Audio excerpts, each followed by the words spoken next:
Mes chers collègues, donc cette audition, comme vous le savez, est organisée en commun avec la délégation aux entreprises et je remercie bien évidemment le président Olivier Rietmann d'avoir accepté de modifier le calendrier de ces travaux pour le rendre possible. D'ailleurs, il s'agit d'une première simplification parce que ça permet aussi de simplifier les choses. Nous commençons donc nos travaux en tant que commission spéciale par l'audition de M. Bruno Le Maire, ministre de l'économie, des finances et de la souveraineté industrielle et numérique, et Mme Olivia Grégoire, excusez-moi, ministre déléguée chargée des entreprises, du tourisme et de la consommation.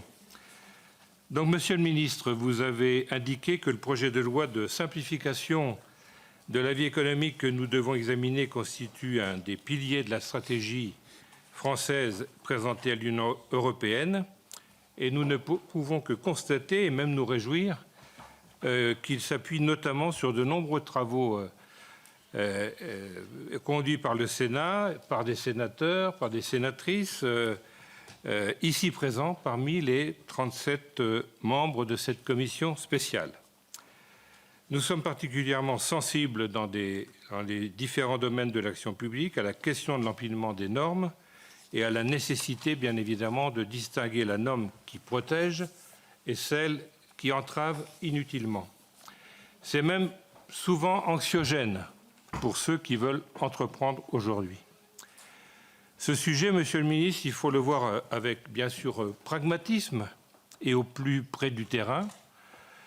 Cela suppose un examen systémique et systématique, avez-vous écrit, mais au Sénat, on n'a que 15 jours, finalement, utiles de travail de commission pour l'examiner en première lecture.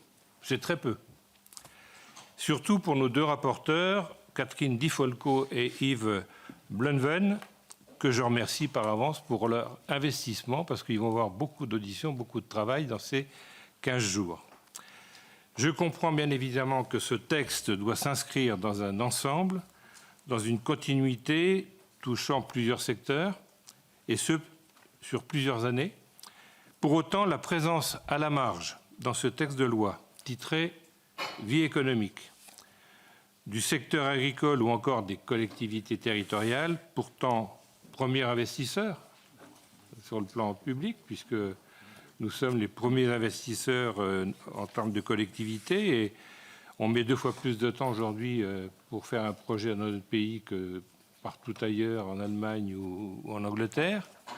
Et ce sont des points de croissance qui s'en vont.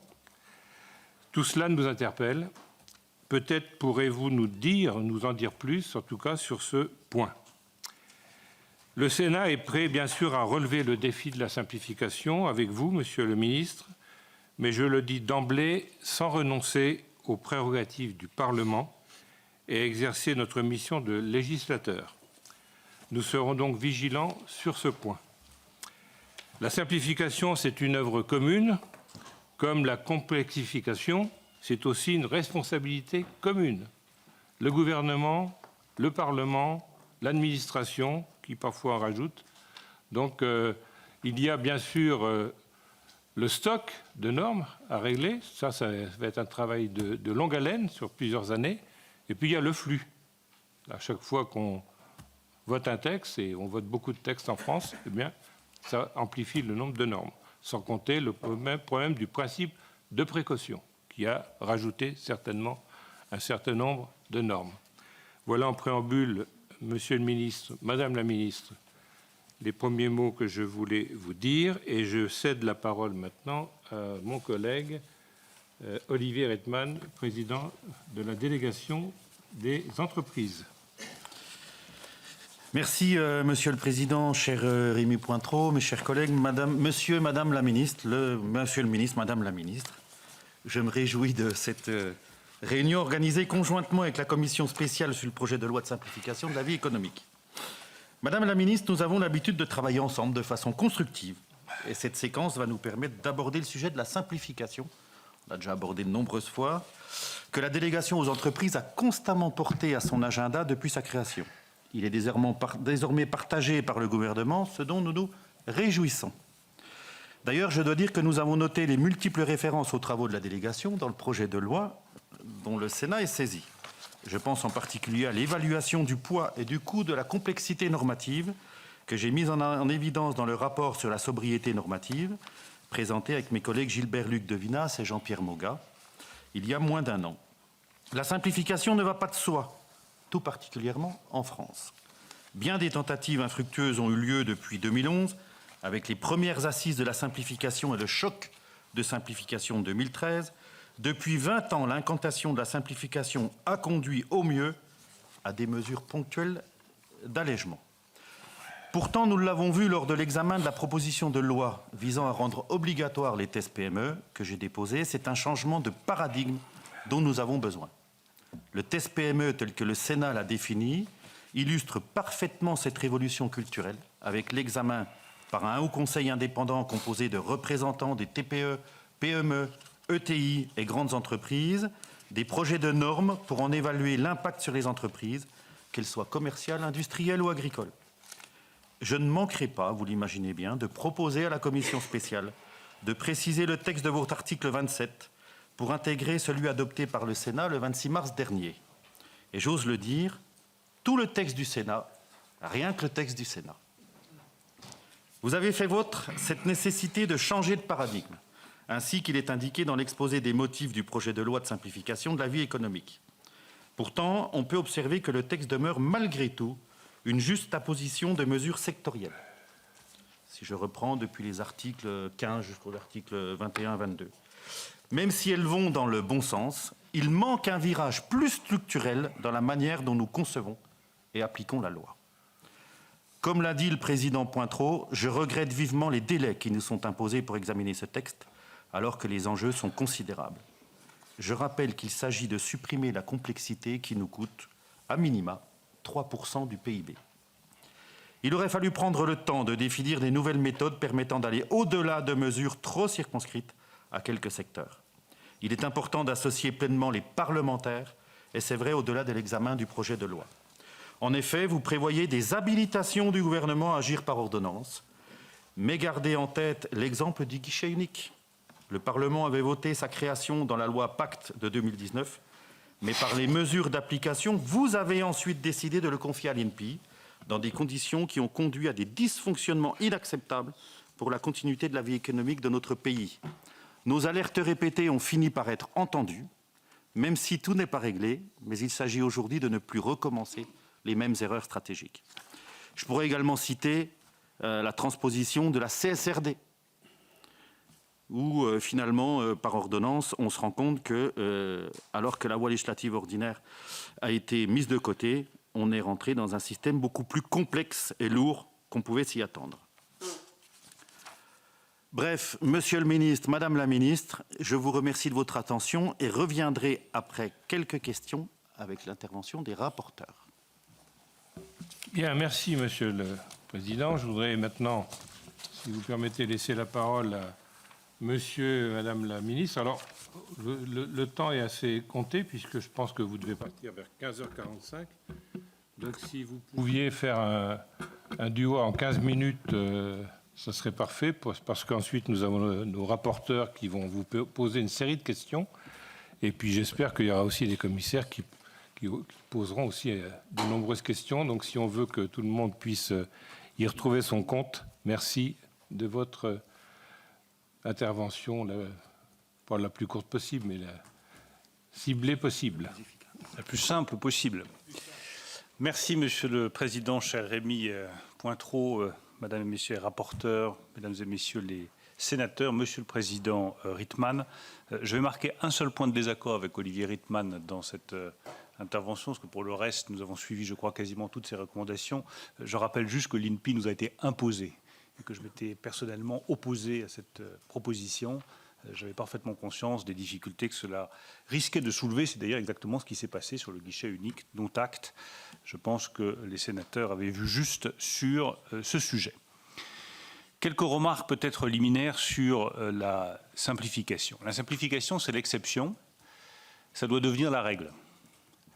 C'est une concession qui est faite par l'administration de temps en temps ça doit devenir une obligation pour tous les fonctionnaires vis-à-vis de nos concitoyens et vis-à-vis de nos entreprises.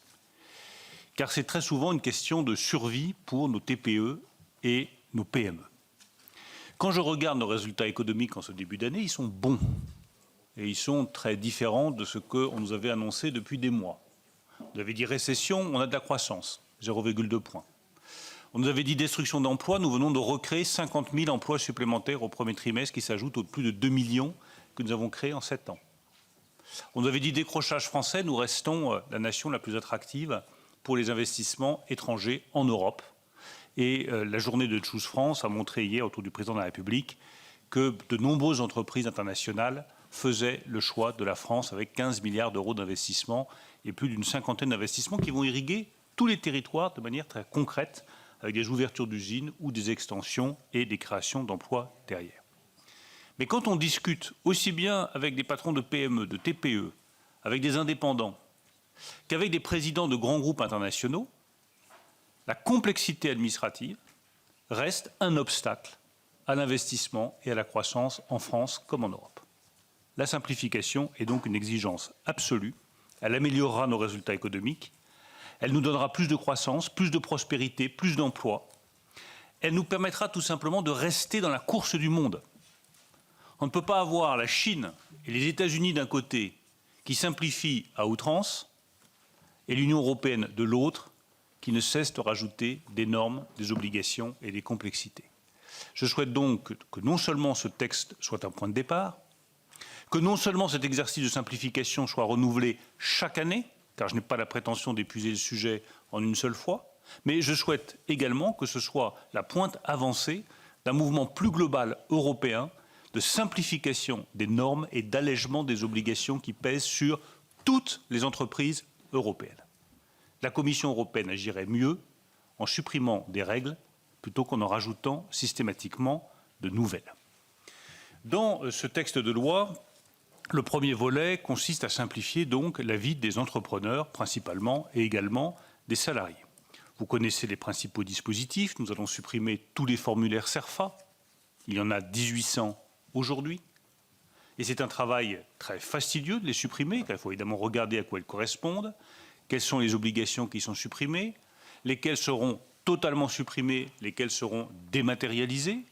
Donc c'est un travail, et là je veux vraiment rendre hommage aux services administratifs qui se sont attelés à ce sujet-là, qui est un travail de fourmi qui consiste à prendre CERFA par CERFA pour le supprimer et s'assurer que les informations qui sont dedans sont bien stockées, restent à disposition de l'administration sans obligation qui puisse peser sur les entreprises ou sur nos compatriotes.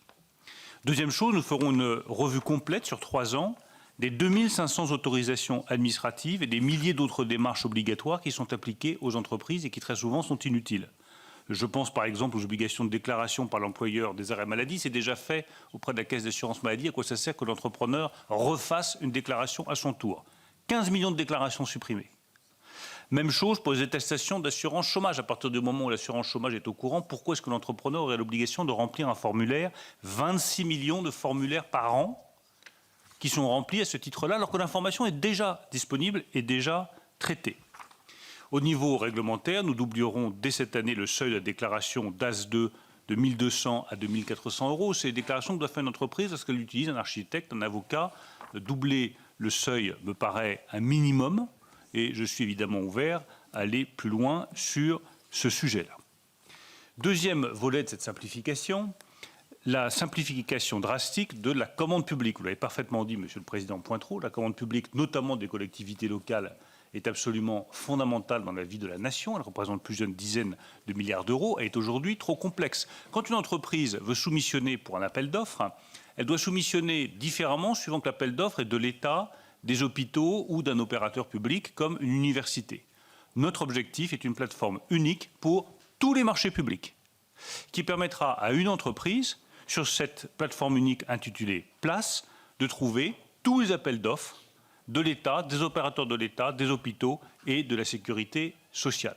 Si les collectivités territoriales veulent participer, nous sommes ouverts à ce débat. Et pour vous dire le fond de ma pensée, si les collectivités territoriales pouvaient toutes unanimement rejoindre cette plateforme, ça simplifierait aussi la vie de nos entrepreneurs qui, je le rappelle par ailleurs, pourront déposer un dossier unique avec son numéro SIRET qui vaudra pour tous les appels d'offres.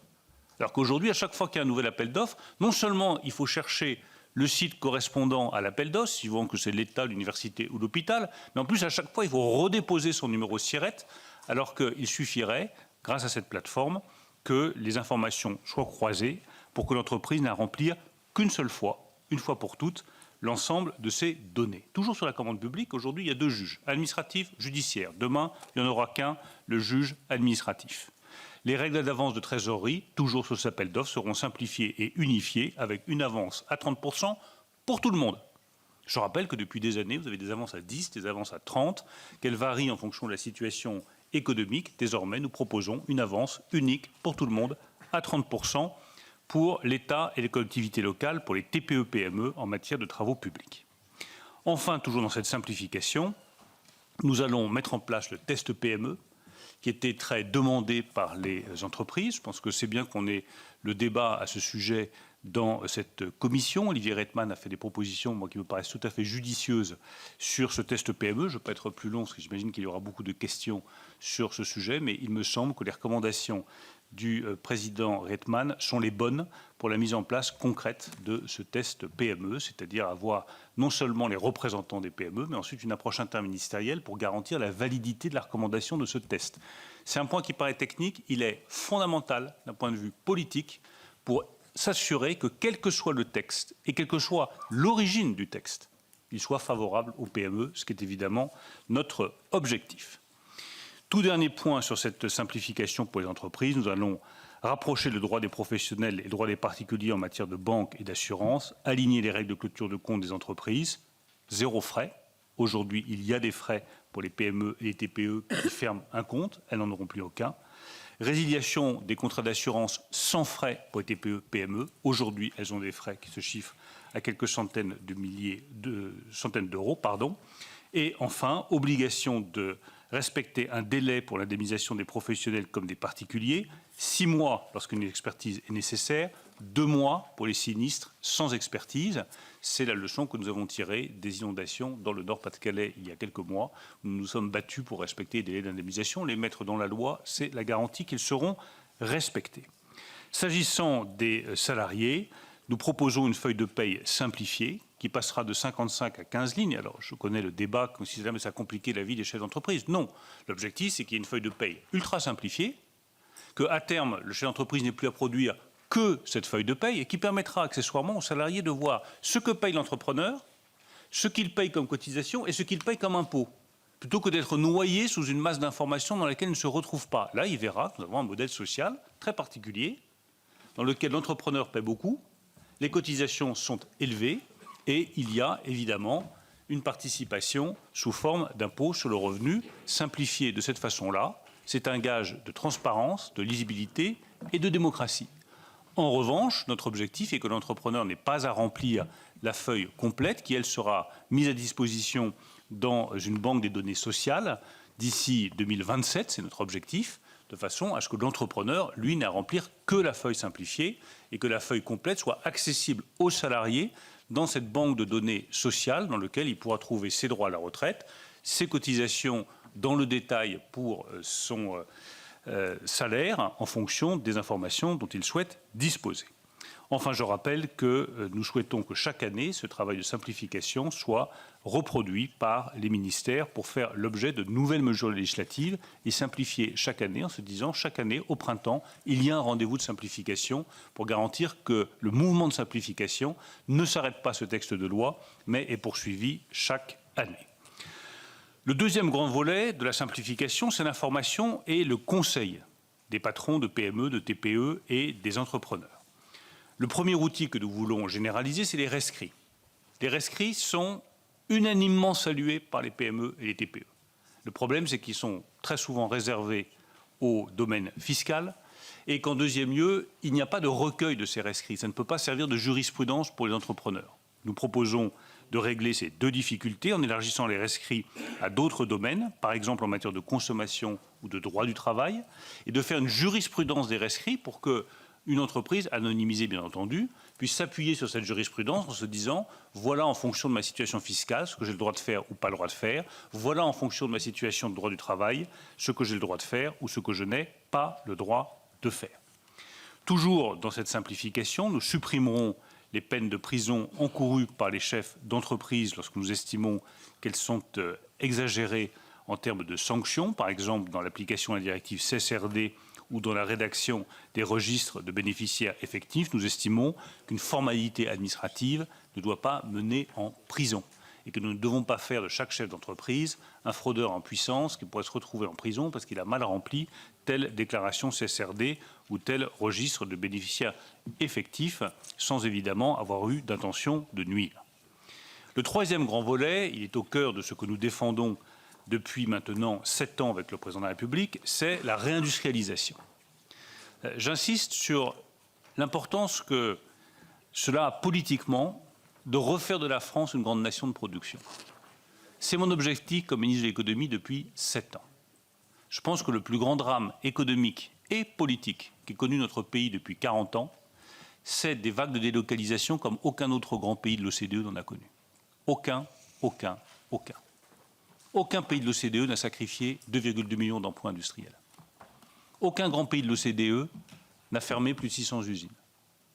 Aucun grand pays de l'OCDE n'a sacrifié des filières entières. Aucun grand pays de l'OCDE n'a divisé par 2 la part de l'industrie dans sa richesse nationale. C'est un vrai scandale. Un scandale politique, économique, financier, inacceptable. Une saignée humaine, une saignée culturelle, une saignée financière, une saignée de compétences qui a durablement affaibli la France. Et dont découlent nombre de nos problèmes. Déficit du commerce extérieur, difficulté à équilibrer nos comptes publics, tensions sociales dans certains territoires, montée des extrêmes. Une grande partie des difficultés sociales et politiques françaises s'explique par le fait qu'on a vidé la France de sa substance. On l'a privée de sa capacité de production. Ça fait 7 ans que je me bats contre ça.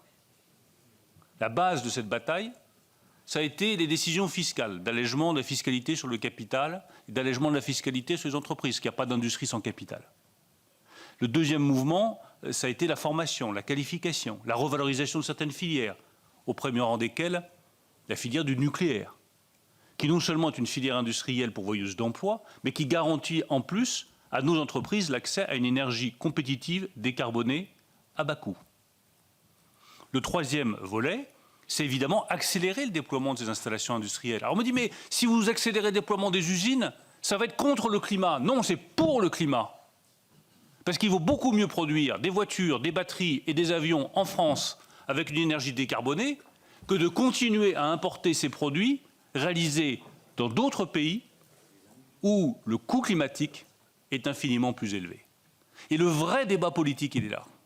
C'est de savoir si on produit en France en gardant nos emplois sur une base décarbonée ou si on importe de l'étranger en perdant nos emplois et en prenant des décisions qui sont mauvaises pour le climat.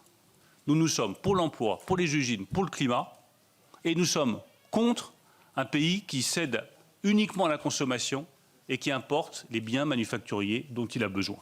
Voilà ce qui explique les mesures qui sont dans ce texte pour faciliter les installations industrielles qui vont de l'absence de débat de la Commission nationale du débat public pour les grands projets industriels jusqu'au fait que les projets industriels pourront être exonérés du calcul du ZAN puisqu'ils bénéficieront systématiquement du quota national ZAN de 12 500 hectares. Je sais que c'est un grand débat, mais c'est un vrai choix politique. Et je pense que dans le cadre de cette commission, il est important que nous ayons le débat sur ce sujet. Nous préférons accélérer le déploiement industriel français parce que nous pensons que c'est bon pour l'emploi, bon pour la prospérité nationale, mais aussi bon pour le climat. Très bien, merci Monsieur le Ministre. Madame la Ministre. Merci beaucoup Monsieur le Président Pointreau, Monsieur le Président Olivier Rietmann, Messieurs les rapporteurs, chère Catherine Di Folco et cher Yves Blenven, Mesdames, Messieurs les sénateurs. Vous me pardonnerez d'aller directement à quelques points saillants sans avoir un discours trop long, dans un souci d'échange approfondi. Bruno Le Maire vient de le dire, mais je me dois de le répéter. Je veux d'abord commencer par remercier les travaux et notamment le rapport de la délégation aux entreprises qui nous a nourris depuis maintenant des mois, et notamment au sein du très cher article relatif au test PME sur lequel nous reviendrons. Vous l'avez compris, l'objectif de ce texte est simple: redonner du temps utile aux entrepreneurs, aux dirigeants, simplifier la vie des entreprises, notamment des plus petites. Pour cela, il y a une méthode. La méthode a consisté, elle me semble importante, d'abord à faire remonter depuis des mois au sein d'une grande consultation des propositions de vrais entrepreneurs, de vraies entreprises, mais aussi des fédérations et organisations professionnelles. Nombre des articles et dispositions qu'on aura le plaisir de discuter ensemble peuvent être très directement sourcés. C'est un travail de fourmi, comme l'a dit Bruno Le Maire, et c'est très important de rappeler que ce texte n'est pas issu d'une logorrhée technocratique, mais bel et bien de la vraie vie et des vrais acteurs économiques. Pour aller vite, mais vous l'avez rappelé, Président Pointreau, il y a deux choses qui me semblent en tout cas extrêmement importantes de rappeler. Premièrement, il ne sert à rien d'appeler à la simplification avec force et vitalité si on ne la pratique pas. Donc, il me semble très important que la confiance, vous le savez comme moi, ça ne se décrète pas. Ça se met en œuvre, et donc ce texte est un texte qui démontre une volonté de changement d'état d'esprit du côté de l'État et de l'administration, un changement d'état d'esprit profond pour que la simplification, ou en tout cas pour surtout le fait qu'on ne complexifie pas la vie des entrepreneurs, devienne l'esprit de l'État. Il y a deux enjeux majeurs, et le président Pointreau les a rappelés. Je n'aurai de cesse de les rappeler aujourd'hui, mais aussi dès la semaine du 3 juin. Le flux, le stock. Je tiens vraiment à insister sur le fait que les deux sont présents, et largement présents, dans le texte de loi. Bruno Le Maire vient de le détailler. Les enjeux relatifs au stock sont majeurs, avec notamment la suppression des 1800 CERFA et bien d'autres mesures.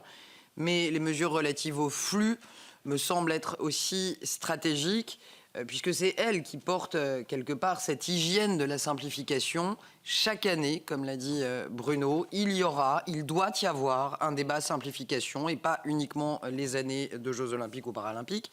Chaque année. Et il est indispensable que ce que nombre d'entre vous, et sachez que je suis à vos côtés, appellent de ses voeux enfin la mise en place d'un test PME, nous passions des paroles aux actes et nous le mettions en œuvre sans jamais, et soyons clairs, mettre à mal ni la liberté totale du législateur, ni les velléités logiques de l'exécutif. Mais il semble de bonne loi que ce test soit vraiment mis en œuvre rapidement. Je pointerai un autre élément. Il y a le texte de loi, il y a ce qui est autour, aux côtés, en accompagnement aussi du texte de loi.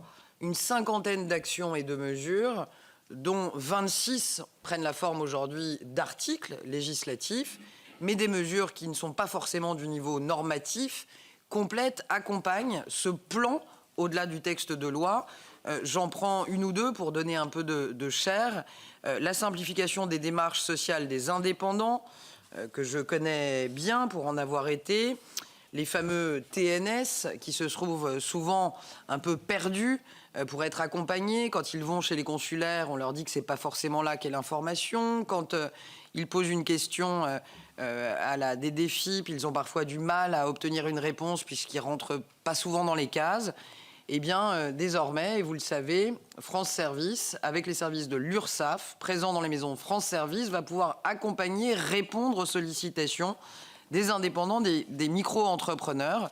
C'est une mesure qui accompagne, au-delà du texte de loi, la simplification, ou en tout cas, ce que disait Bruno, la capacité de l'État à mieux conseiller et accompagner les entrepreneurs.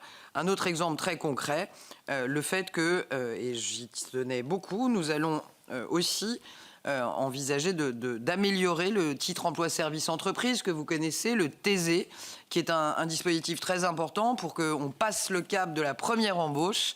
Et donc, il y aura, par voie réglementaire aussi, une amélioration du titre TZ pour permettre aussi de renforcer notre chemin vers le plein emploi et de permettre aux indépendants de pouvoir plus facilement embaucher. Voilà 2 mesures, par exemple, qui sont aux côtés du texte de loi, mais qui donnent aussi beaucoup de perspectives au texte. Du côté commerce, j'insiste sur le fait que, enfin, avant le commerce, je veux quand même répondre rapidement à ce qu'a dit le sénateur Rietmann. Je crois que c'est pas tant du sectoriel, du moins ça n'est pas la velléité qui nous a conduite, c'est plutôt beaucoup de bon sens. La réalité, c'est que on n'est pas égaux face au poids de la norme. Quand on a une micro-entreprise, une TPE ou une PME, on n'a pas la même capacité à comprendre et encore moins à mettre en œuvre la norme. Et donc il y a aussi un vrai enjeu qu'on partage et qu'on porte ensemble, qui est un enjeu de justice économique pour que les plus petits ne soient pas injustement pénalisés par la mise en œuvre de la norme. C'est donc pour ça, mesdames, messieurs les sénateurs, qu'il y a un volet spécifique pour les TPE, pour les indépendants, pour les commerçants. C'est pas tant du sectoriel que des adresses à des petits acteurs qui sont plus vulnérables face à la norme. Vous trouverez, pour terminer, dans ce texte, pas mal de mesures aussi relatives à l'accompagnement des commerçants à qui nous rendrons du temps en simplifiant, mais aussi, et c'était attendu depuis des années, de la trésorerie dans une période pas forcément évidente pour eux, avec les dispositions relatives à la mensualisation des loyers, mais aussi au capage des dépôts de garantie, puisque tout existe dans ce pays, même des commerçants qui doivent déposer 12 mois de garantie, ce qui est quand même assez délétère pour leur trésorerie. On va aussi fluidifier les ouvertures de commerce, faciliter et sécuriser les projets commerciaux. Je ne serai pas plus longue, place aux questions auxquelles nous sommes tous les deux enchantés de répondre. Merci. Merci, Madame la Ministre. Je vais laisser la parole maintenant à Madame Catherine Di Folco ou Monsieur Bleven, c'est comme vous voulez. Vous avez chacun vos articles et allez-y. Merci, Monsieur le Président, Madame la Ministre ou Monsieur le Ministre. Je commence par une première question qui correspond à l'article 1er. Monsieur le Ministre, l'article 1er de votre projet de loi envisage une nouvelle fois de supprimer la Commission supérieure du numérique et des postes, la fameuse CSNP, actuellement présidée par notre collègue sénateur Damien Michalet et composée aux 3/4 de parlementaires, 7 députés et 7 sénateurs. Quelles sont les raisons qui motivent ce choix ? Car vous demandez au Parlement de cautionner un affaiblissement du contrôle parlementaire à une époque où votre gouvernement souhaite justement, faute de majorité et de culture de consensus, s'affranchir le plus possible du Parlement. C'est insensé. Déjà en 2020, le Parlement s'est opposé à la suppression de la CNSP. Votre projet est d'autant plus problématique que des secteurs des télécommunications et postales revêtent une importance primordiale pour les élus que nous sommes.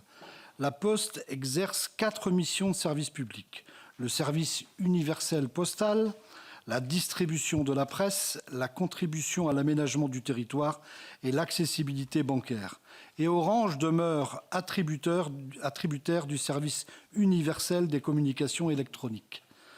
Autant de missions essentielles à l'aménagement de nos territoires les plus reculés, au maintien du lien social partout en France, à l'accès à l'information et à la numérisation de notre économie. Si tous ces sujets, une étroite coopération entre le Sénat et l'Assemblée nationale est indispensable pour effectuer un contrôle de nature politique, permanente et transpartisane. L'ARCEP effectue un contrôle des obligations légales et réglementaires des opérateurs, mais son collège n'est aujourd'hui composé d'aucun élu ou parlementaire, au contraire des autres autorités indépendantes. Le Conseil national du numérique, quant à lui, a une vocation plus prospective et de recherche. Pour toutes ces raisons, Monsieur le Ministre, nous avons du mal à comprendre votre volonté de réduction du travail parlementaire.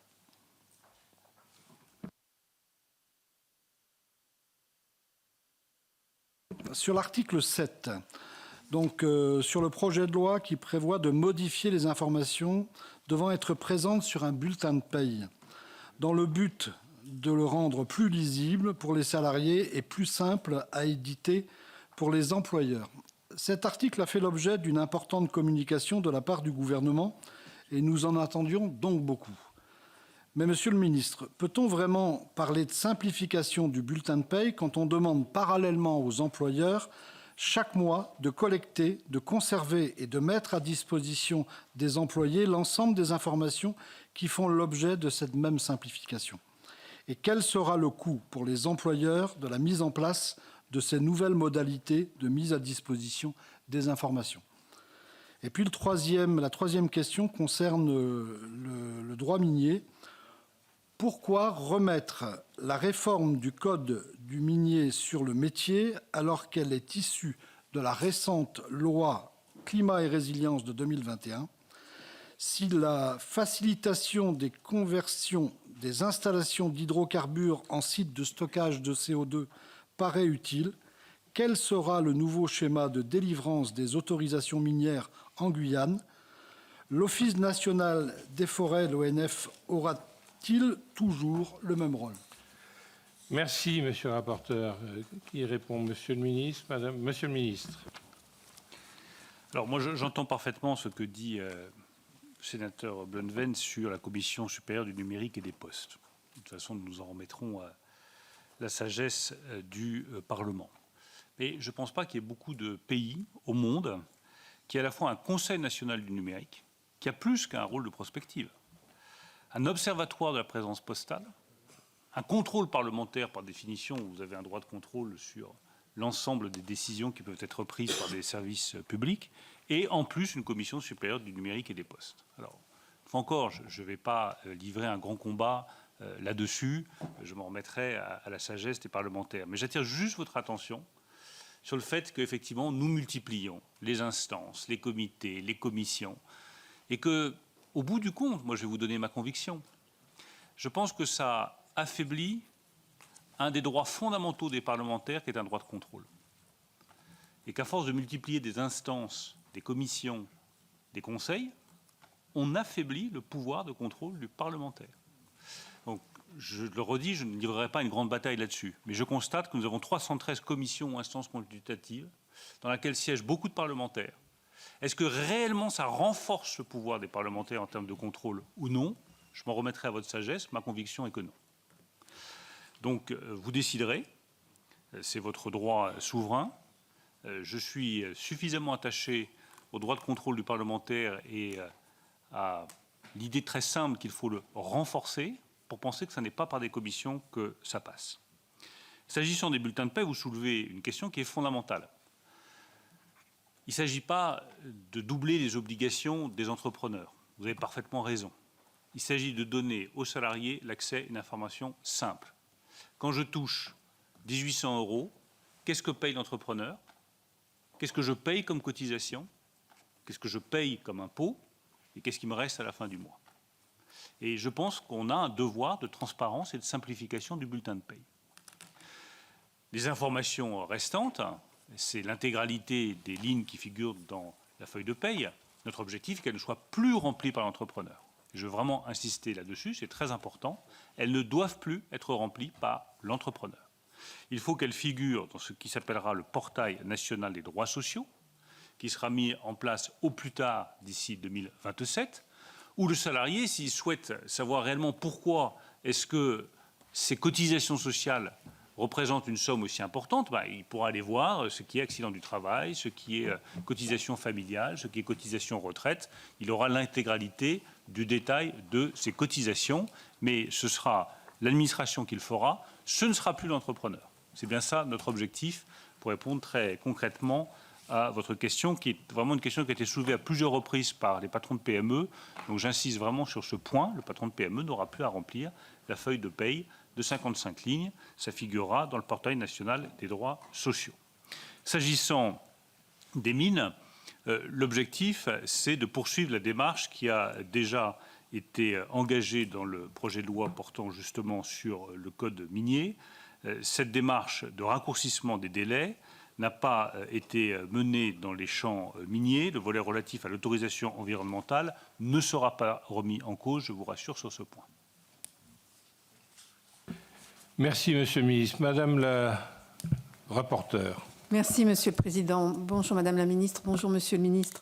Je vais évoquer en premier lieu un irritant pour les parlementaires que nous sommes, c'est les ordonnances. Ce texte prévoit 3 articles, les articles 2, 3 et 11, qui autorisent donc le gouvernement à légiférer par voie d'ordonnance sur des sujets qui nous semblent assez centraux pour la vie économique des entreprises.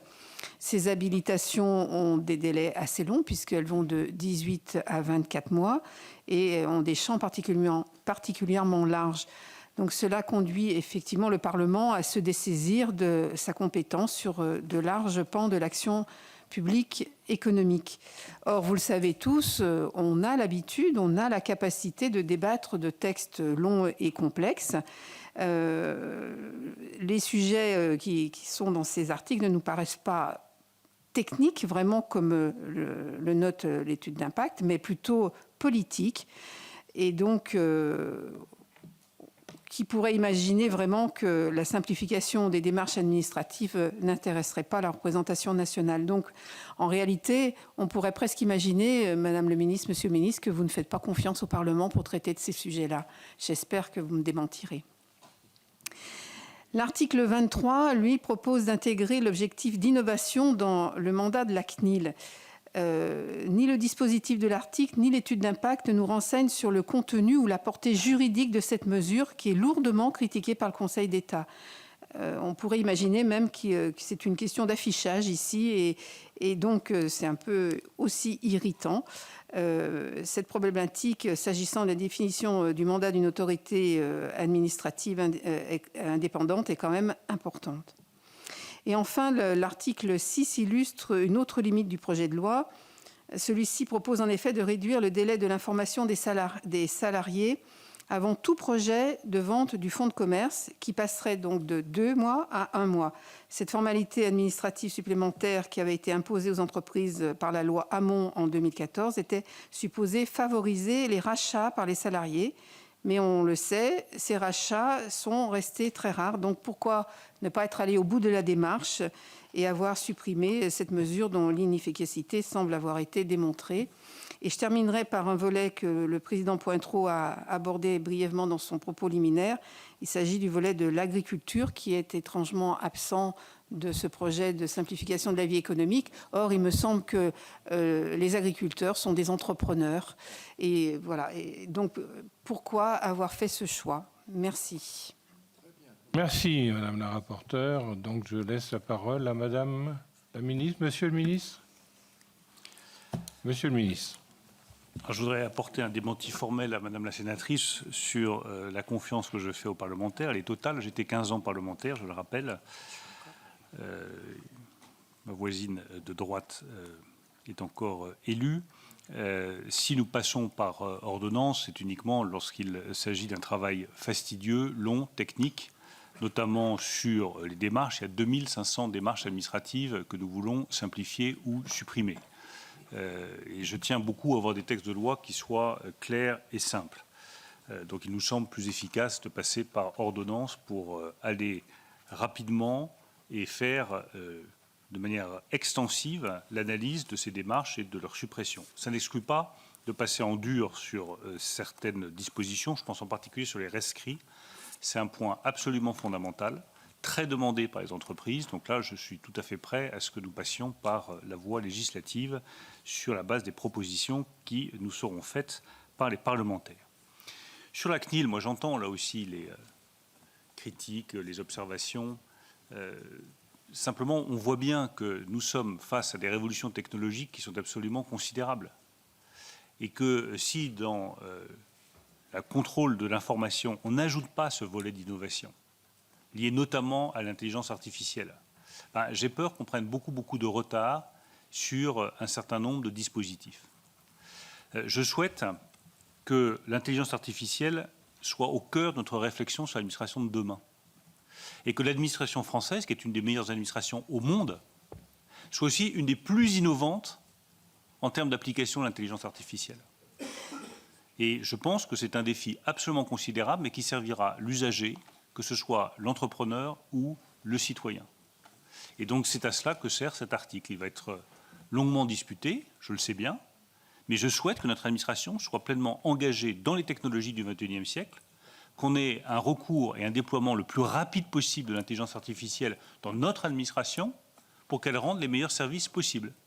Je pense que sur la question des appels d'offres, le recours à l'intelligence artificielle sera utile. Dans le conseil à l'usager, l'utilisation de l'intelligence artificielle est déjà très largement répandue et permet de répondre plus vite sans pour autant renoncer à un conseil humain lorsque l'intelligence artificielle ne va pas au bout des questions qui sont posées par l'usager. Mais je le redis, pour moi, c'est un enjeu fondamental qu'une des meilleures administrations du monde, l'administration française, soit aussi une des administrations les plus performantes et les plus innovantes en termes d'utilisation de l'intelligence artificielle. Sur le délai d'information des salariés, là aussi, nous remettrons ça au débat et à la sagesse des parlementaires. Je confirme les chiffres que vous donnez. En ayant ces délais de 2 mois, le nombre de rachats d'entreprises par des salariés est passé de 40 à 50 sur 30 000 sessions. On peut légitimement s'interroger sur l'efficacité du dispositif. Quant à l'agriculture, je rappelle que dans le projet de loi sur l'agriculture, il y a des dispositions de simplification. Nous avons effectivement fait le choix de scinder les sujets et d'avoir les sujets agricoles dans le PJL d'orientation agricole. Oui, Madame la rapporteure. Merci, Président. Excusez-moi de reprendre la parole. Simplement pour compléter sur notre irritant ordonnance, on parle de ratification forcément. Est-ce qu'on aura l'espoir que ces 3 ordonnances seront bien ratifiées? Oui. On sait souvent que les ordonnances ne le sont pas.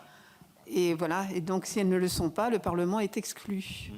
Donc, j'insiste. C'est noté, Madame la sénatrice. Bien, merci pour ces précisions, Madame la rapporteure. Alors, je vais laisser la parole à Monsieur Fabien Gay.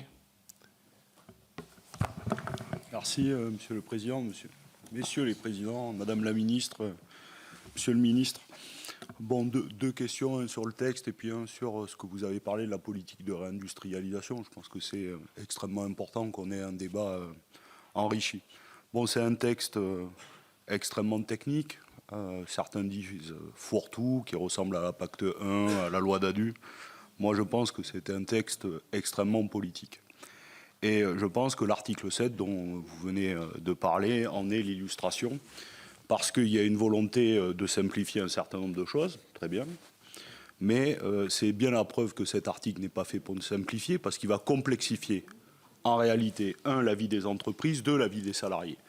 Celles et ceux qui ont géré une entreprise ou qui sont en situation de la gérer savent que le service de paye, c'est un service extrêmement complexe, donc il va falloir changer, évidemment, tout le système informatique pour répondre à cette nouvelle demande. En plus, vous avez indiqué, vous ne l'avez pas redit là, que n'importe quel salarié, s'il le demande, pourra avoir à nouveau l'autre fiche de paye. Donc il va falloir que le service paye fasse la fiche de paye simplifiée avec un nouveau système dont il va falloir investir, mais en même temps se tiennent prêts à faire un deuxième système pour les salariés qui le demanderont.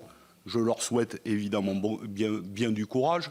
Pour des grandes entreprises, ça sera un peu plus simple, mais pour un chef d'entreprise qui fait tout lui-même et qui a 5 salariés, je lui souhaite évidemment bien du courage. Donc la question n'est pas de simplifier, parce que ce que je viens de dire, vous le savez très bien. Donc la question est extrêmement politique. Moi, je pense que vous allez mener une offensive politique sur la question du salaire, et on a un débat, puisque vous le dites, et vous le dites depuis 7 ans, on ne veut pas augmenter les salaires, et toute la question, c'est sur le partage de la valeur, le dividende, l'actionnariat salarié, etc. Et donc, à un moment donné, vous direz, il y a le salaire brut, il y a le salaire net, et donc il faut rapprocher le brut du net. C'est ça la question. Et si vous voulez, et moi je partage sur le fait qu'il faut donner de l'information aux salariés. D'ailleurs, le salaire, c'est en 3 parties. Il y a le net, il y a le salaire différé, et il y a la question des cotisations sociales et patronales et payées par le salarié. Donc ça, c'est un combat. Et alors, en plus de dire, mais celui qui voudra le faire pourra le faire sur un portail numérisé, bon, je ne le crois pas. Donc je pense que l'affaire est extrêmement politique, et c'était un combat que vous allez mener. Et je pense que nous devons, et pour la question des entreprises et sur la question politique, pas revenir. Et puis pour ne pas être trop long sur la question de la réindustrialisation. Monsieur le ministre, je partage avec vous. Je pense qu'on recrée de l'emploi industriel. C'est très bien et tant mieux. Mais on en perd aussi. Vous allez me dire, c'est normal, le temps d'inverser la donne.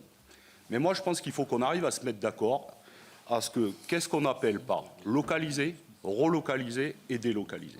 Et après, quelle chaîne de valeur on veut construire en France. Par exemple, il y a des gigafactories et des data centers, c'est très bien. Mais je vous prends la question de l'automobile. Vous avez envie, et c'est très bien, de devenir le leader de la batterie électrique. Pas de problème.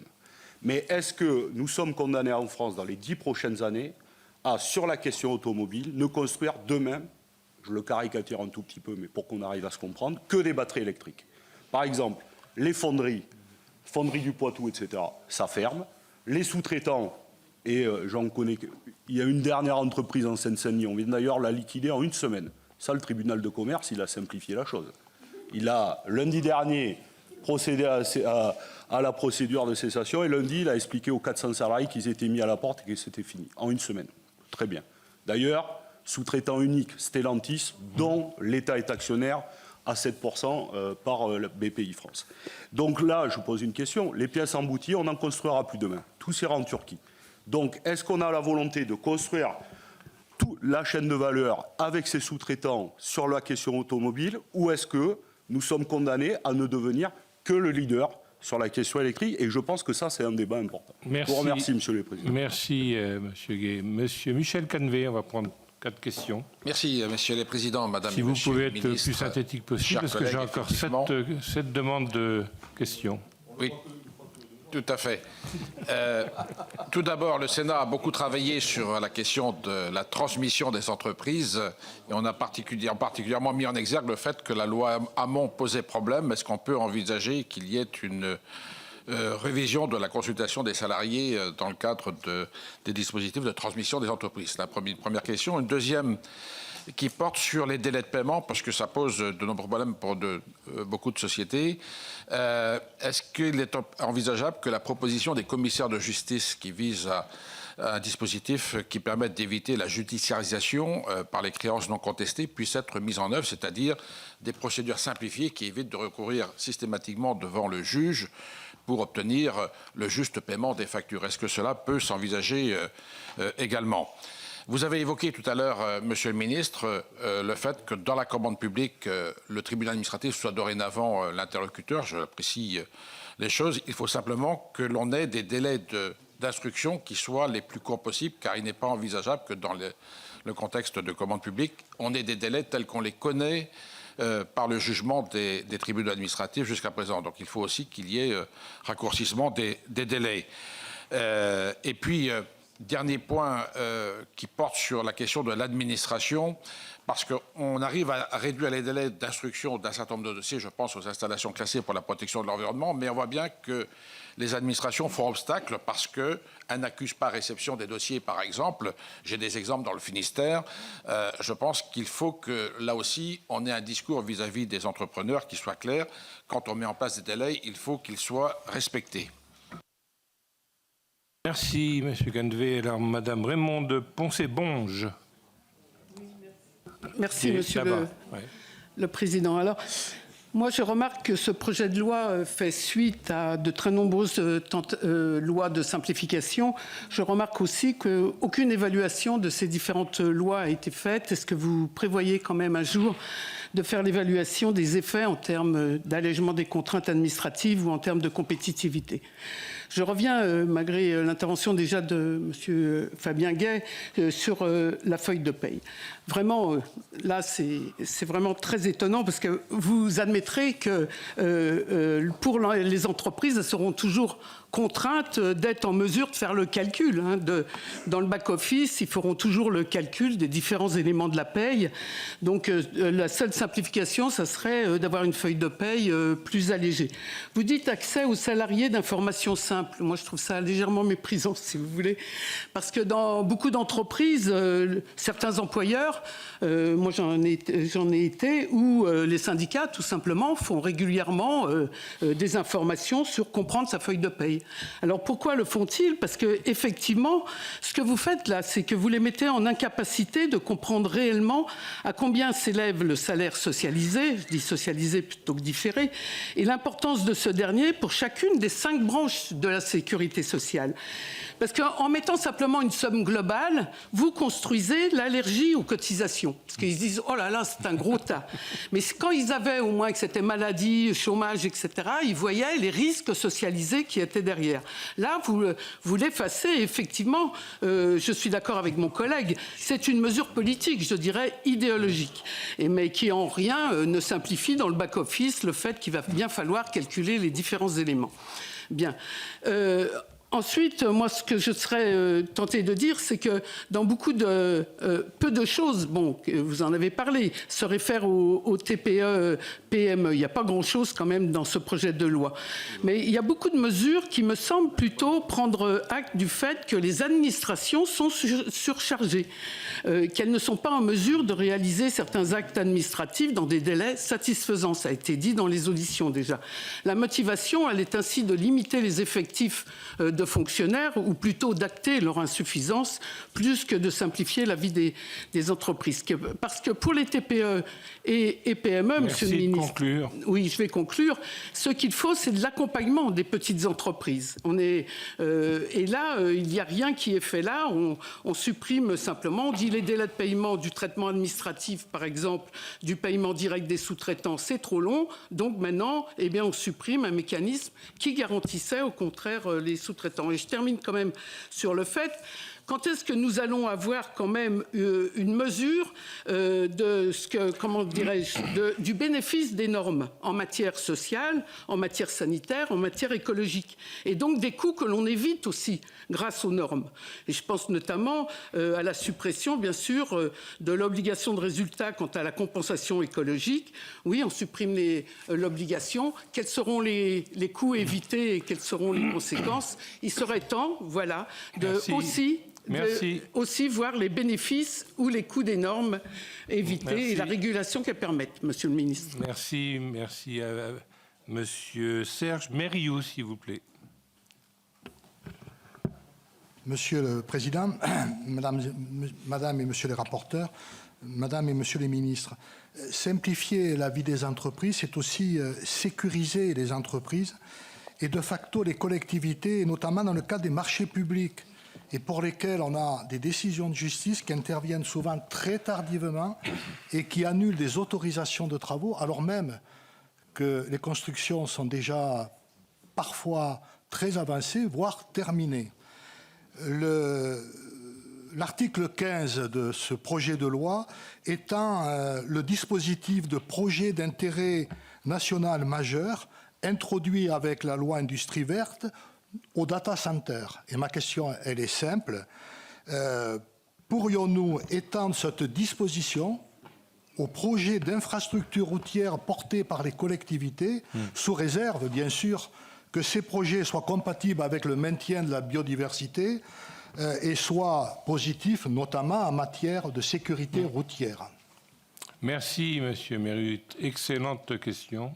Les recours abusifs, c'est un vrai sujet dans beaucoup de domaines, qu'ils soient pour les infrastructures comme les projets agricoles qu'on connaît. Et ça pose un vrai problème. Donc il faut qu'on trouve des solutions pour les appliquer sur ces points structurants. Alors, vous répondez l'un et l'autre ou Oui, ou je vais comme vous le répondre souhaitez. aux questions peut-être sur la compensation écologique et sur bulletin de paye et réindustrialisation. Pour répondre à M. Fabien qui me voit qu'une fois tous les 2 mois, mais enfin, je viens très régulièrement au Sénat et toujours avec un plaisir non dissimulé. Alors, voilà exactement. Je vous laisse en tirer les conclusions qui s'imposent. D'abord, sur la compensation écologique, pour répondre à la remarque de Mme Poncet-Monge, il y a une compensation écologique qui est prévue. Simplement, nous prévoyons qu'elle est différée dans un délai raisonnable. Et là encore, c'est un vrai sujet politique. C'est une position que j'ai défendue, que je continue de défendre. Le maire du Havre pourrait vous l'expliquer aussi bien que moi, parce qu'il est confronté très concrètement à cette situation-là, où vous avez un terrain disponible, une 40aine d'hectares, une usine qui veut venir, la réindustrialisation qui est possible, la création d'emplois pour des ouvriers, des techniciens ou des ingénieurs. Mais comme vous n'avez pas les 45 hectares équivalents pour compenser la biodiversité immédiatement disponible, vous renoncez à l'investissement. Je suis désolé, je ne suis pas d'accord. Voilà, je ne suis pas d'accord.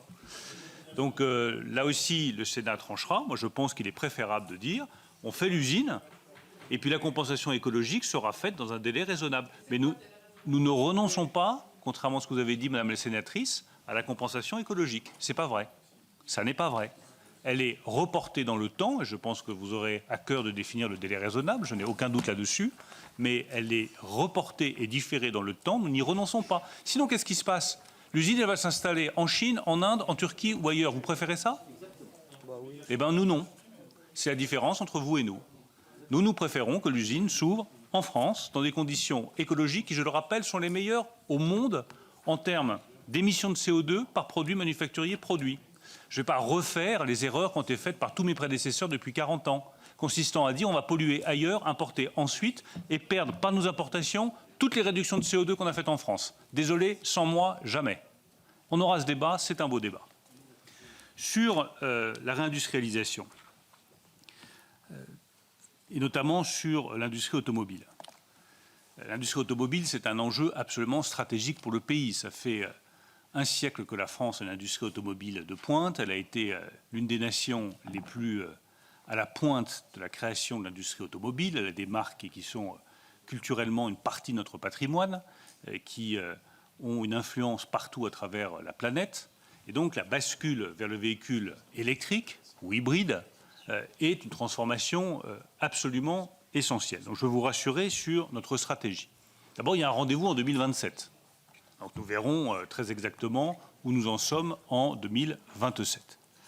En deuxième lieu, la bascule définitive se fait en 2035. Et la bascule, c'est l'interdiction de vente, ce n'est pas l'interdiction de circulation des véhicules thermiques. Je le dis pas du tout pour vous, mais pour certains qui jouent avec les peurs des Français et qui expliquent qu'à partir de 2035, les véhicules thermiques n'auront plus le droit de circuler. Si, bien sûr que si.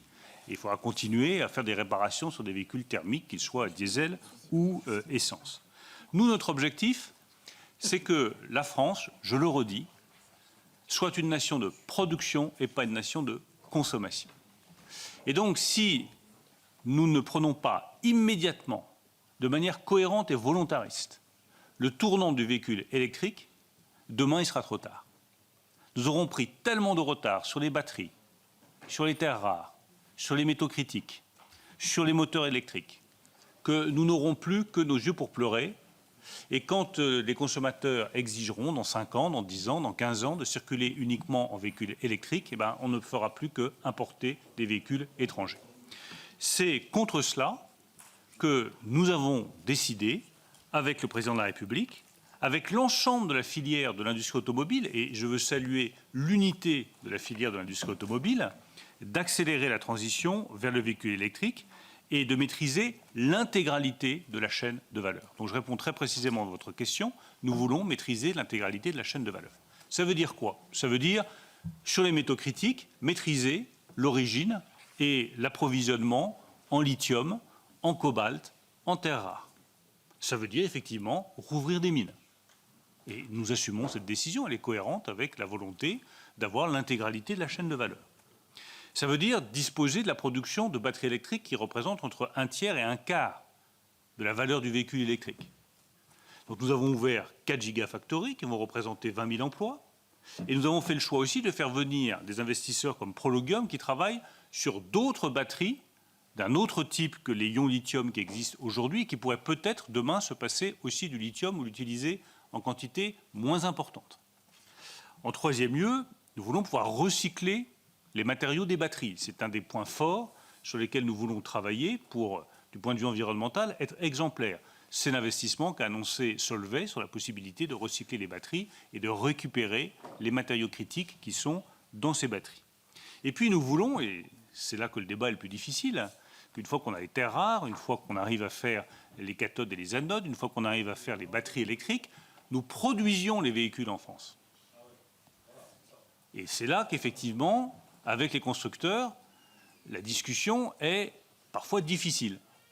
Moi, je constate simplement que Renault est capable de faire un véhicule segment B, la R5, à Douai.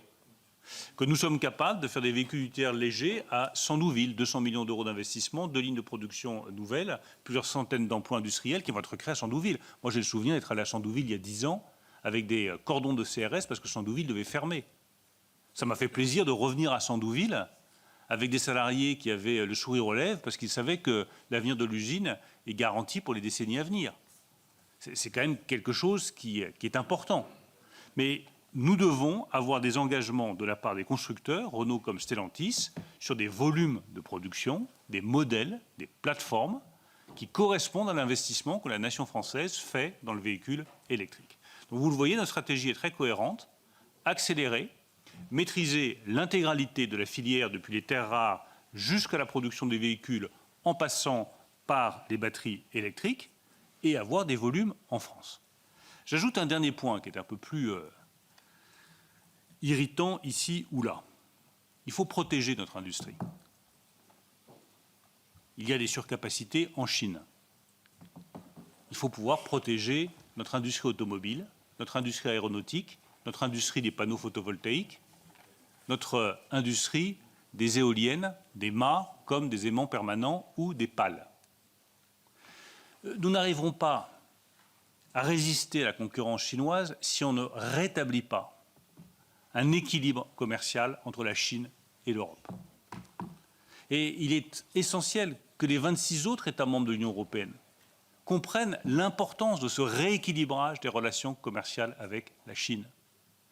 Si nous imposons des normes environnementales très strictes à nos constructeurs, à notre acier, à notre aluminium, elles ont un coût. Si ce coût n'est pas facturé à l'entrée sur le marché européen, mais nous n'avons aucune chance de garder notre industrie. Et je voudrais vraiment que tous les pays européens prennent conscience de cela.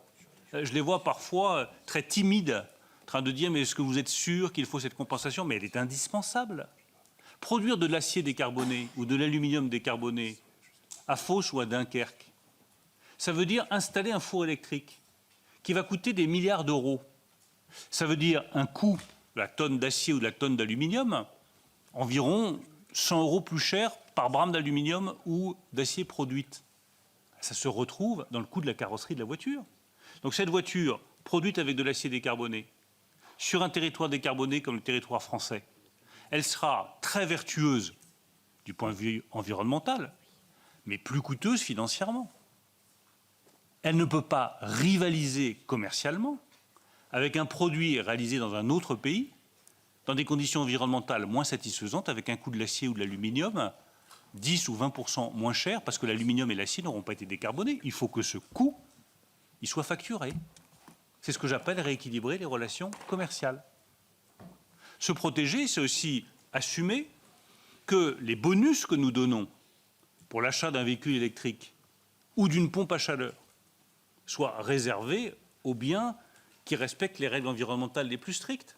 J'ai pris cette décision de réserver le bonus sur les véhicules électriques aux véhicules qui respectent les normes environnementales les plus strictes. C'est les véhicules européens. C'est normal que ce soit à eux qu'on donne les bonus. Ce sont les véhicules français. C'est normal que ce soit à eux qu'on donne les bonus. Mais je regrette que d'autres pays européens n'aient pas suivi cette politique-là. Pardon d'être un peu long sur le sujet, mais je pense que c'est un des enjeux stratégiques pour l'industrie européenne dans les décennies qui viennent.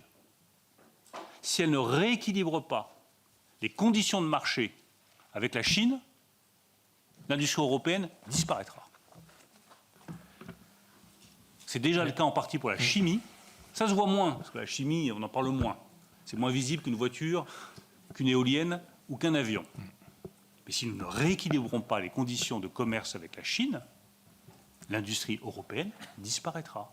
Nous ne pouvons pas demander à nos industriels de supporter le coût environnemental sans avoir un équilibre commercial avec leurs concurrents. Je le dis avec beaucoup de gravité, parce que c'est l'avenir industriel européen qui est en jeu. Enfin, sur la feuille de paie, je veux vraiment clarifier les choses.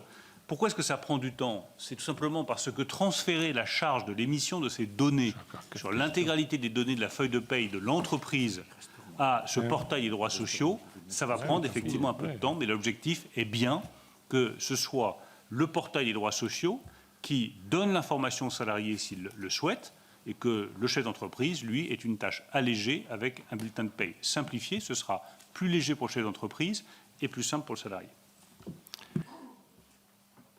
Madame la ministre, rapidement, parce qu'il y a encore 4 questions. Oui, j'ai l'habitude d'être concise, je vous rassure, Monsieur le Président, mais je ne voudrais pas que le sénateur Canevet prenne ombrage et qu'on ne réponde pas à deux, trois de ces suggestions. Donc je vais très très vite, Président. Ok, et aussi Monsieur le sénateur Mériou.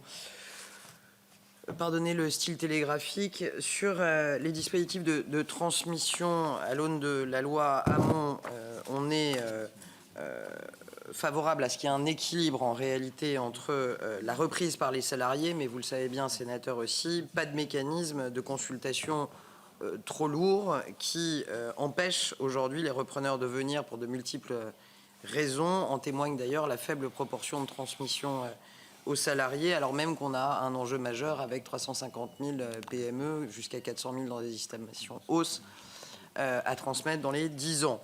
Je ne doute pas que la qualité des débats nous permettront d'enrichir ce point et la porte est très ouverte pour l'enrichir. La porte est d'ailleurs tout aussi ouverte sur les commissaires de justice. Je ne vais pas rentrer dans les détails, je les ai reçus il n'y a pas longtemps. Il y a une table ronde très importante à la fin du mois. Ça se regarde et nous sommes disposés à travailler ensemble si vous le souhaitez sur ce point. Sur notamment le point des magistrats, c'est à l'article 12. Sans rentrer trop dans les détails, l'objectif c'est qu'il y ait plus de magistrats en réalité pour juger et pour accélérer les procédures, puisqu'aujourd'hui les délais, vous l'avez mentionné, sont fort longs. Et donc l'objectif de l'article 12 est de faire en sorte que on puisse activer les contraintes, enfin diminuer les contraintes qui pèsent sur les juges en charge des référés, notamment en les simplifiant et en permettant aussi au sein de cet article 12 de supprimer la condition de grade qui conditionne l'exercice de fonction de juge des référés pour qu'on ait plus de juges, pour qu'on puisse juger plus vite. On aura ces débats à l'article 12, mais c'est l'état d'esprit. Pour ce qui est, je ne peux pas y résister, Madame la sénatrice Poncet-Monge. D'ailleurs, c'est pas une insulte que ce texte soit à la fois technique et vous savez quoi, et politique. Si ce texte n'a pas de mesure pour les TPE, alors je ne m'appelle pas Olivia Grégoire. Supprimer les formulaires CERFA, faciliter l'accès à la commande publique en ligne, développer les visites de conformité, généraliser les rescrits, généraliser la médiation, réformer le droit des contrôles spéciaux, instaurer le test PME, ouvrir la résiliation à tout moment pour les assurances dommages des professionnels, reconnaître le statut de tiers déclarant, alléger les obligations de la DAS 2, fournir aux TPE des outils pour faciliter l'embauche avec le dispositif TAISE, faciliter la création de groupements momentanés d'entreprises, ce que les acteurs du bâtiment appellent de leur vœu depuis des siècles, simplifier les démarches des entreprises du bâtiment et des travaux publics. Tout ça, je veux dire, peu importe la route législative ou réglementaire, ce sont des mesures à destination des TPE. Et d'ailleurs, ça peut être politique de parler des TPE. C'est un beau sujet qui concerne la vie de la cité. Sénateur Mériou, sur votre question relative aux infrastructures routières, nous sommes là aussi, et je vais vite, ouverts à regarder les mesures de simplification pour d'autres types d'aménagements stratégiques. Donc, au plaisir d'en parler ensemble en séance. Je vous remercie. Madame Pascale Gruny, s'il vous plaît. Alors, 2 minutes, pas plus. Merci, chacun. Monsieur le Président. Je vous reprendrai Madame au la mot. Présidente. Voilà, Monsieur le Ministre, Madame la Ministre. Bon, alors, moi, tout d'abord, je vais vous dire, ça fait 20 ans que je suis parlementaire. Des textes de simplification, j'en ai vu. Donc, moi, j'ai envie de vous dire, touchez à rien, ça va être pire. Voilà, déjà le premier message que j'avais à vous passer. Je vais revenir sur les bulletins de paye. Je vais revenir sur les bulletins de paye pour que vous ne pensiez pas que c'est que d'un côté de l'hémicycle. Là, moi, je partage la même chose que mes collègues pour avoir fait des bulletins de paye dans des entreprises. Mes derniers bulletins de paye sont de décembre 2021. Nous sommes déjà avec un bulletin simplifié. Donc, les 55 lignes dont j'ai entendu parler dans les médias par Monsieur le Ministre, moi, je ne les connais pas.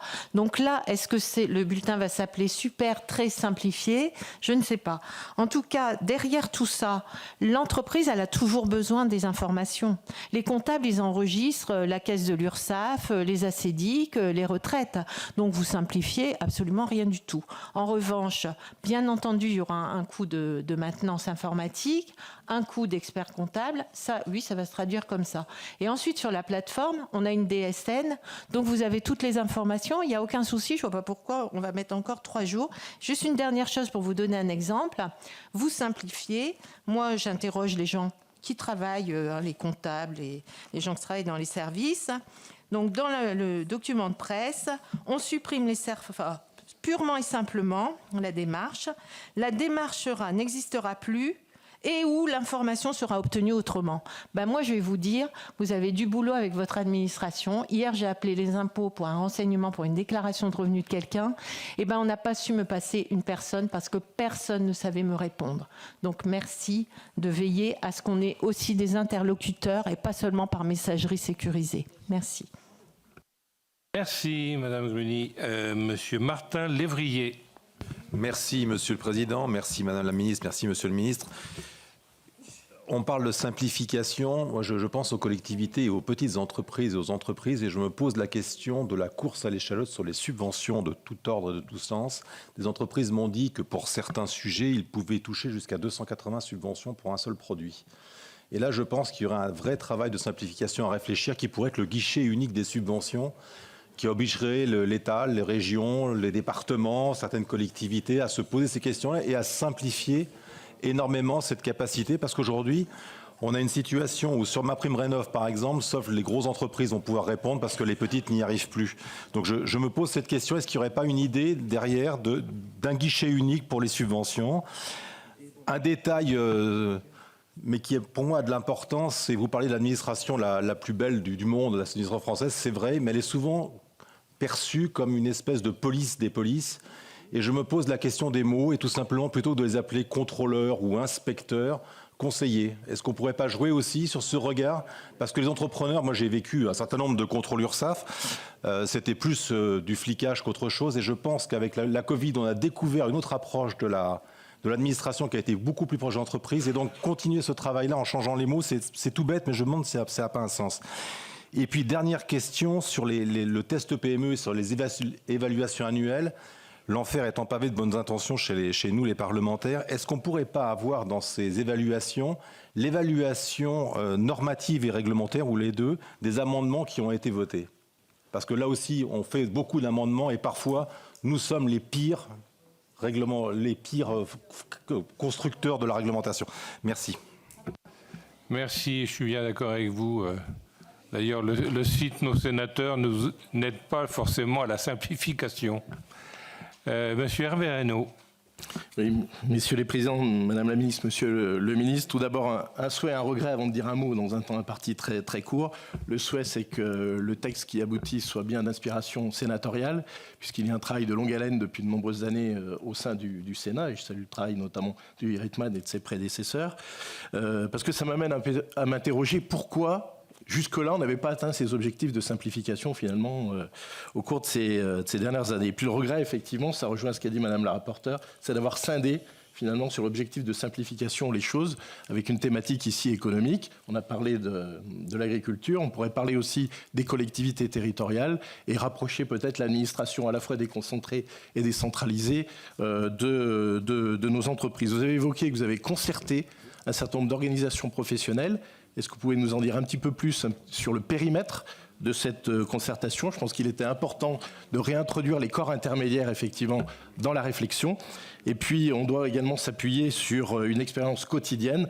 Et là, peut-être insister sur la facilitation de l'accès à toutes les entreprises à la commande publique, c'est un des sous-chapitres. Et notamment lorsque les entreprises, c'est une expérience vraiment pratique, doivent fournir un certain nombre de pièces administratives, toutes les pièces administratives au moment d'appel d'offres, dès la phase finalement de candidature, avant même la phase de sélection. Donc on pourrait peut-être alléger les choses, de même que les déclarations préalables à l'embauche, où là, dès les phases de positionnement de l'entreprise à l'appel d'offres, on demande l'ensemble de ces pièces. C'est extrêmement lourd, c'est beaucoup de temps perdu et d'énergie, et non pas simplement au moment du verdict de la sélection. Je vous remercie. Merci. Madame Anne-Sophie Romagny. Merci, Monsieur le Président, Madame le rapporteur, Monsieur le Ministre, Madame la Ministre. Je souhaitais parler des formalités administratives induites par la mise en conformité à de nouvelles normes européennes ou nationales qui menacent la compétitivité des plus petites entreprises qui doivent recruter de nouveaux ETP pour pouvoir se conformer à ces normes. Et bien évidemment, les sommes dépensées conséquentes pour se mettre en conformité sont des sommes qui ne sont pas investis en R&D ou dans le développement même de l'activité de production de l'entreprise. Je souhaitais donc évoquer une des propositions que nous avons formulées avec Marion Canales dans notre rapport CSRD, qui a été, je le rappelle, adopté par la délégation sénatoriale aux entreprises le 7 février dernier. Alors, je ne vais pas vous parler du test PME parce que j'ai bien entendu les propos très élogieux que vous aviez faits sur le texte du sénateur Rittmann et j'imagine bien que ces propositions vont être réintégrées et que du coup, le test PME sur la CSRD est bien évidemment dans vos esprits. Je souhaiterais plutôt parler du principe, de l'extension du principe, dites-nous-le une fois, parce que compte tenu de la densité des informations demandées aux entreprises dans ce rapport de durabilité, je pense que l'administration ou même les tiers des entreprises ne devraient pas avoir à redemander les éléments qu'on peut trouver dans ce rapport de durabilité de la CSRD. Et j'aurais bien aimé que cet exemple de simplification, qui pour moi est un bon exemple, puisse être intégré au texte, ce principe d'extension, demandez-nous-le une fois, que l'on implique aux particuliers, puisse être appliqué aux entreprises. Je vous remercie.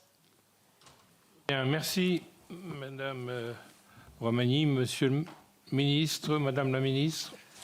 Oui, je vais répondre aux 3 premières questions, puis je laisserai Olivia Grégoire répondre à Madame Romagny. D'abord, merci à Madame Grugny pour ses encouragements.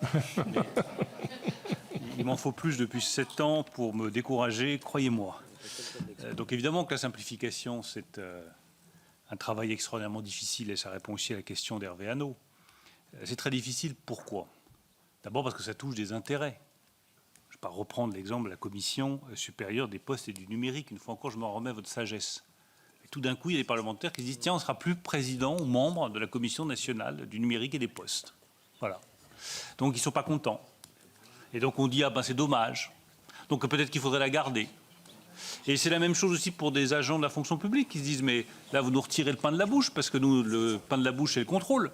Donc, si vous nous retirez le contrôle, il n'y a plus d'activité. S'il n'y a plus d'activité, il n'y a plus de poste. » Donc, ça crée de l'inquiétude, la simplification. Ça crée de l'inquiétude parce qu'il y a des intérêts particuliers derrière. Ça crée de l'inquiétude aussi parce que ça suppose la confiance. Et dans le fond, l'enjeu de la simplification, c'est de renverser complètement, je ne sais plus, je crois que c'est M. Lévrier qui en parlait de manière très, très juste, le conseiller doit prendre la place de la police des polices. Et ça suppose effectivement de la confiance. Quand vous prenez DAS 2, alors DAS 2 ça ne dit rien à personne, mais il se trouve que tous les patrons de PME, TP nous en ont parlé. Pourquoi est-ce qu'il y a un tel contrôle? C'est que le principe, c'est que tout chef d'entreprise étant un fraudeur en puissance, on fait des contrôles dès 1 200 € de dépenses pour un avocat ou pour un architecte. Vous voulez agrandir l'apprenti de votre artisan, il faut immédiatement que vous déclariez les 1 600 € qui ont été dépensés. C'est une procédure qui est très lourde et très complexe parce qu'on ne fait pas confiance au fait que l'architecte ira déclarer cette somme aux impôts. Ben, moi, je pars du principe qu'il faut faire confiance et que les contrôles doivent permettre de sanctionner très lourdement ceux qui trichent et qui abusent de cette confiance. C'est ça le renversement complet. C'est plutôt de dire on multiplie les contrôles, les obligations, les feuilles, la paperasse dès le départ pour éviter toute fraude.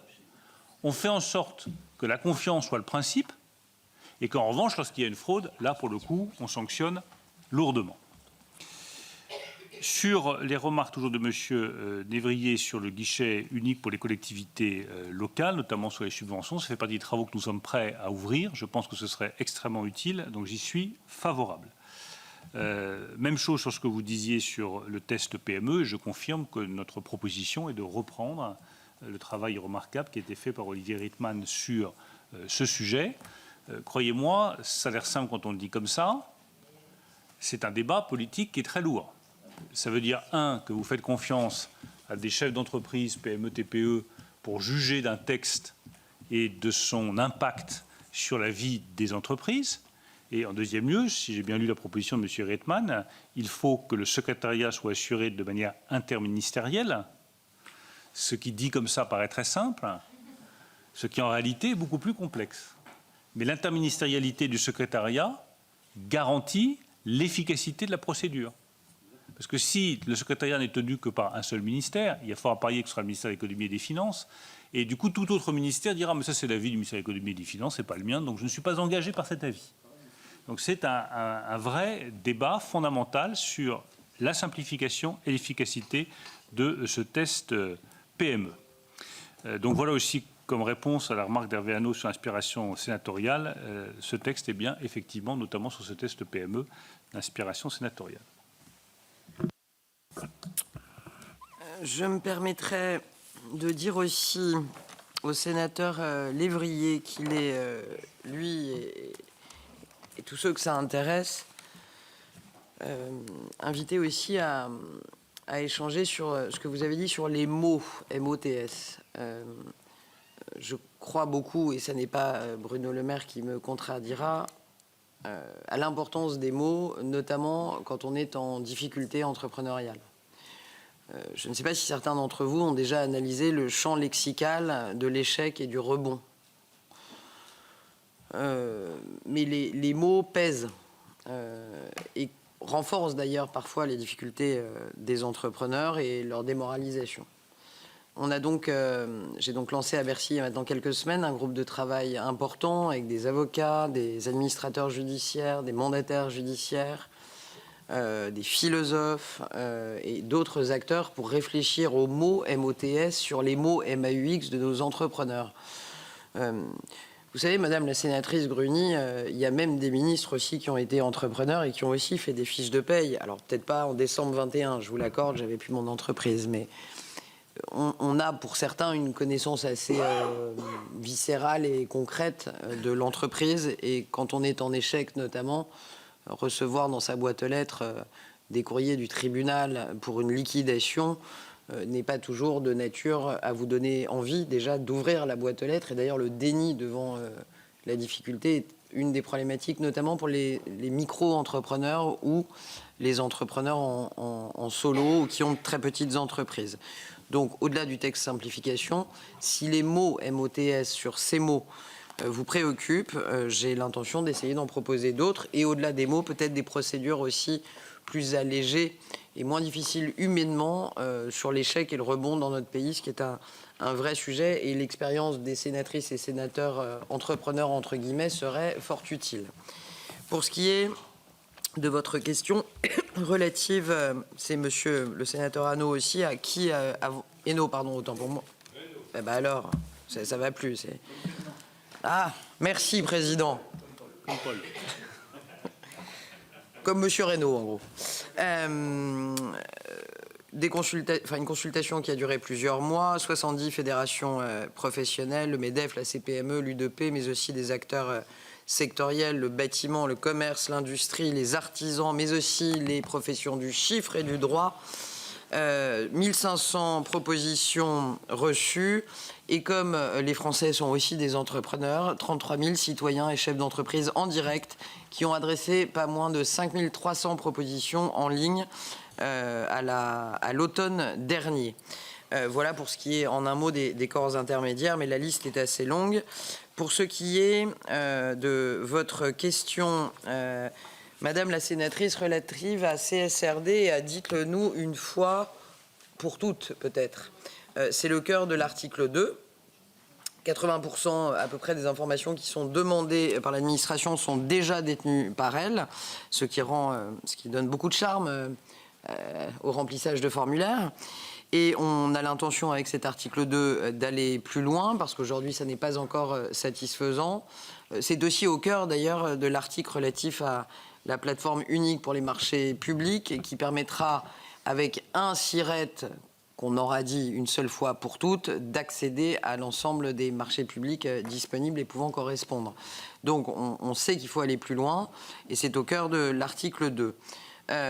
C'est aussi d'ailleurs au cœur de nos préoccupations sur CSRD. Je vous remercie parce que je suis sensible moi à la suite dans les idées et étant bretonne d'origine, j'aime les gens têtus. Je salue votre engagement sur CSRD parce qu'on n'est pas si nombreux et donc je trouve ça intéressant d'échanger et que vous posiez encore une question.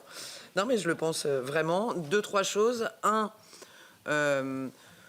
comme une forme d'entraînement à 73 jours des Jeux Olympiques et Paralympiques, on s'est dit, et pourquoi on n'essaierait pas, et le sénateur Rietman ne va pas nous en vouloir, de prétester le test PME auprès des PME sur CSRD.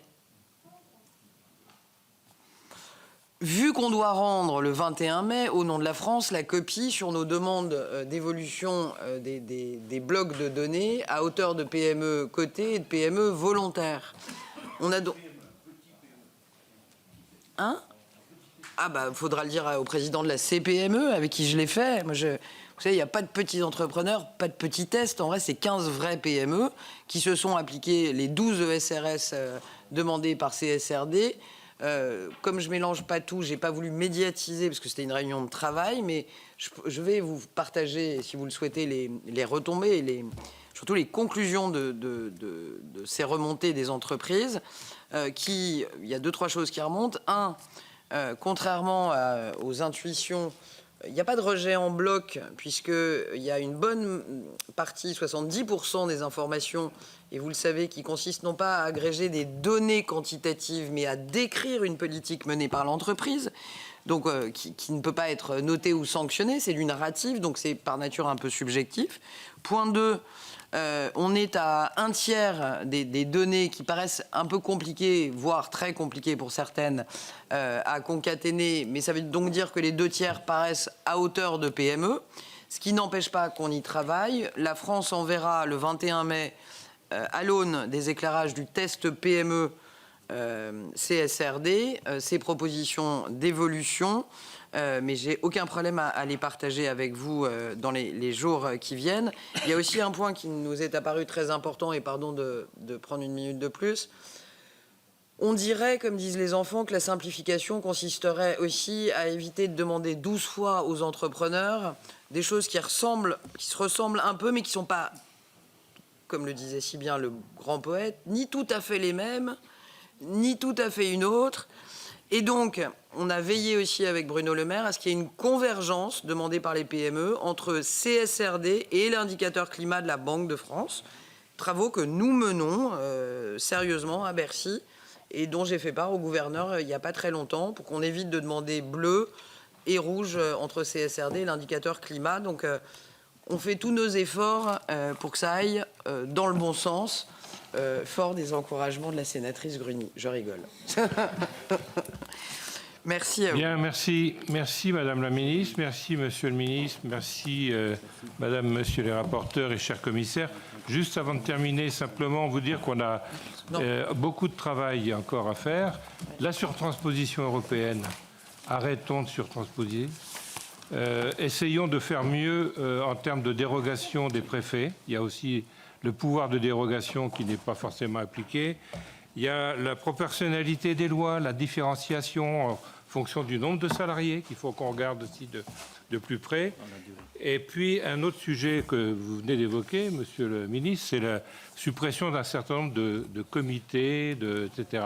Moi, je vous dis chiche, mais alors il faut qu'on travaille aussi sur la suppression d'un certain nombre d'agences. Parce qu'on est à peu près à 1200 agences, 80 milliards. Donc peut-être qu'il y a quelque chose à regarder dans ce secteur d'agences qui coûte très cher à notre pays. En tout cas, merci à vous, merci, cher Président. Merci.